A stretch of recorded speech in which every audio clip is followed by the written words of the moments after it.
Welcome back to Layers in Art. Today we talk a bit about the exquisite portraits that Rembrandt van Rijn made of people wearing lace garments that were beautifully crafted and beautifully painted by this marvelous artist of the Dutch Golden Age. Techniques like netting and embroidery were precursors to lace and originated from great ancient civilizations such as Egypt, but lace as we know it today was created and elaborated in Europe. Handmade by looping or twisting threads, independently of a base fabric, it emerged in the late Renaissance period in Italy and Flanders.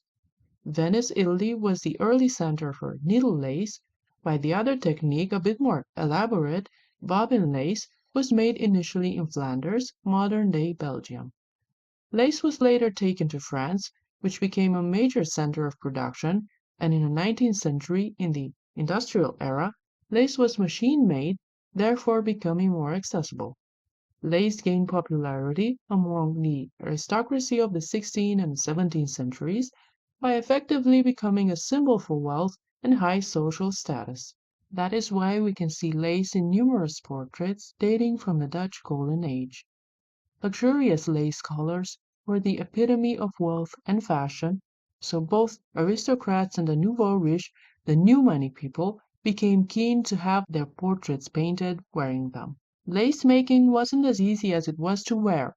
It was an intricate technique that required many hours to make, usually by those who could never afford to buy and wear it. The Dutch Golden Age was a period of unprecedented economic, cultural, and artistic prosperity in the 17th century Netherlands. It was marked by significant achievements in trade, science, military power, and the arts. This era coincided with the Dutch Republic's rise as a global power following its independence from Spain during the 80 Years' War.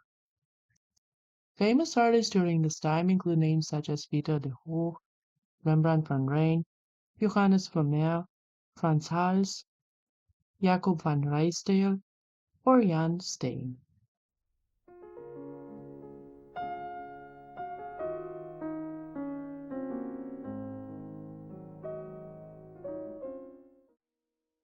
Rembrandt Harmenszoon van Rijn was a Dutch painter, printmaker, and a draftsman, a master of the Dutch Golden Age. Born in the Netherlands in 1606 in Leiden, Rembrandt's career started with being an apprentice for different local painters, such as Pieter Lastman. Rembrandt began his career in Leiden, creating small-scale works and gaining local recognition.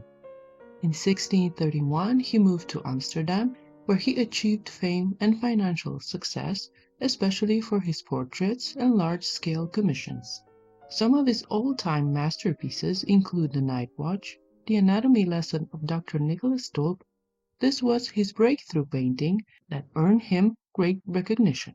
Self-portraits. He produced over 80 self-portraits that offer an introspective view of his life and artistic evolution, The Jewish Bride, and others. Rembrandt married Saskia van Uylenburgh in 1634, who appeared in several of his works. She passed away in 1642, leaving him alone with their son Titus. After a while, the painter began living with his maid, Hendrickje Stoffels, who also appears in his paintings. This union produced a daughter, Cornelia. Unfortunately, Rembrandt lost Hendrickje and Titus as they passed away. Despite his early success, Rembrandt faced bankruptcy during the 1650s due to accumulated debt, lavish spendings, and poor financial management. He died on October 4th, 1669, in Amsterdam, leaving behind an extraordinary artistic legacy.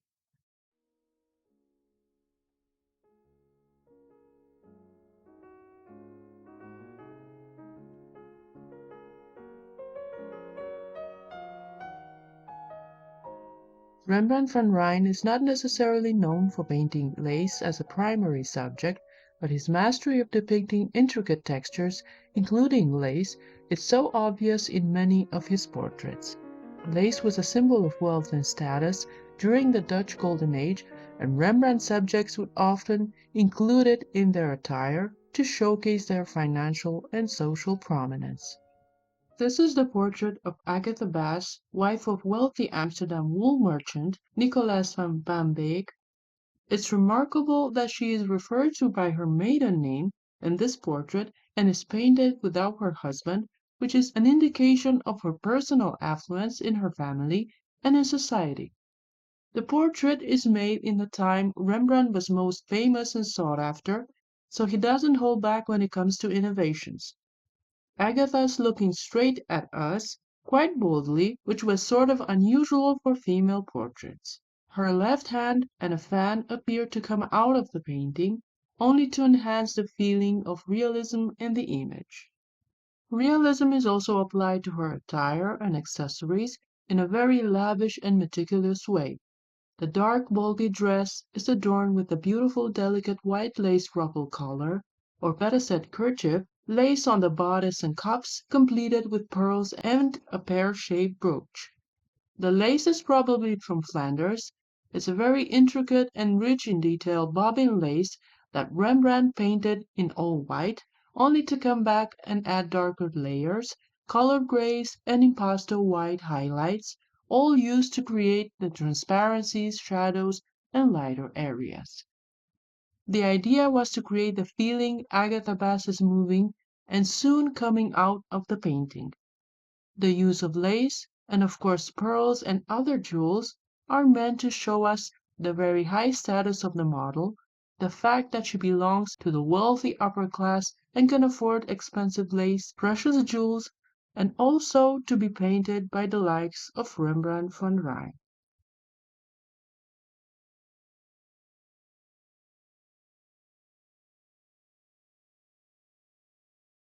Amalia van Solms was the wife of Frederick Henry, Prince of Orange. Her portrait, quite formal, against a dark backdrop, painted from one side, employs the masterful effects of chiaroscuro that Rembrandt masters so well. The dark background is used to highlight her face and attire, adorned with two very fine and delicate bobbin lace kerchiefs overlapping to create multiple shapes around her neck. Pearls and other fine jewelry complete the skillful portrait of yet another prominent member of society. Her status emphasized here is a high one, especially considering that her husband, Prince Frederick Henry, depended on her political advices, more so in his final years as his health was declining.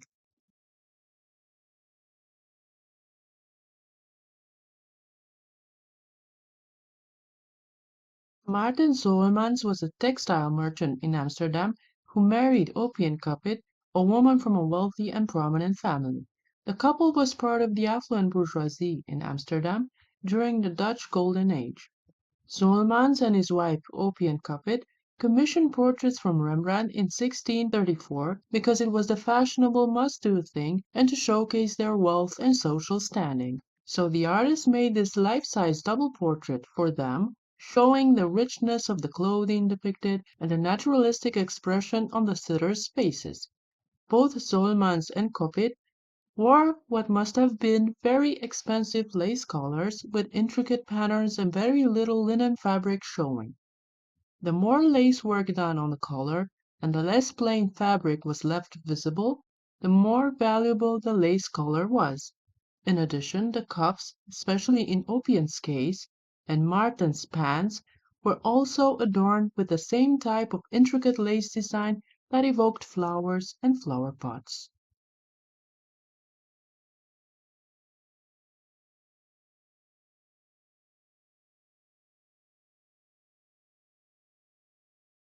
Rembrandt painted a young woman that is thought to be Maria Tripp when she was 20 years old in 1639. Maria Tripp was the daughter of Amsterdam arms merchant Elias Tripp that had enormous wealth. The clothing and accessories worn in this painting showcase just that, enormous wealth and influence in Dutch society. She's wearing a shimmering black satin gown with a low-cut bodice, on top of which we can admire the beauty and delicacy of what appears to be triple lace collar, with scalloped edges and a transparent base, no doubt bobbin lace made from the finest at the time, Flemish lace. The sleeves of her dress are also adorned with the same kind of scalloped edge lace, but the front ornament of her dress is gold lace, which is a thread made from actual gold mixed with textile to produce this beautiful golden metallic effect. Extremely rare and precious, just like the pearls she wears, the lace in the portrait is evidence of the mastery that Rembrandt possessed in rendering shining surfaces and transparency. We can see her skin through the fine lace kerchief base, and the most intricate of details that is found in the painting, bits of well-crafted textiles such as lace. At the time the portrait was being made, Maria Tripp was unmarried, although she was 20 years old. Making this portrait must have been such a powerful statement of her position in Amsterdam society.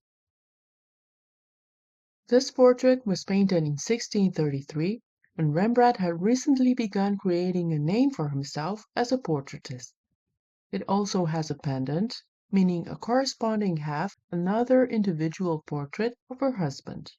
The two paintings were separated somewhere at the end of the 18th century and are currently in different museums in the United States, only to be reunited occasionally in temporary exhibitions. They are both wearing lace ornaments in very similar design, bobbin lace with large scallops and very little plain linen base on the collar. These again were among the finest and most expensive types of lace. His lace collar seems to have transparency, as we can spot dark areas of his suit underneath.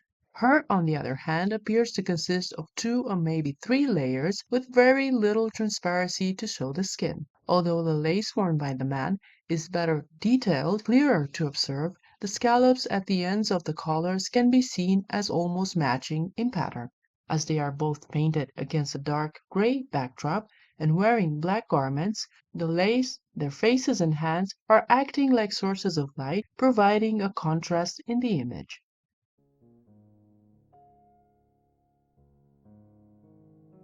This concludes our brief visit through Rembrandt van Rijn's portraits with rare and very precious lace that for a brief while adorned the necks of the Dutch upper class in the 1600s.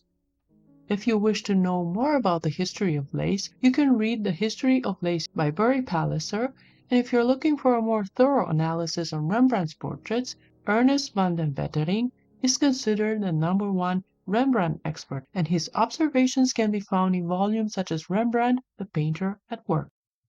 As always, thank you for watching, and if you got any value out of this video, like it, share it with others, and subscribe to the channel for more interesting art stories. I will see you next time when we will be unraveling another layer in art.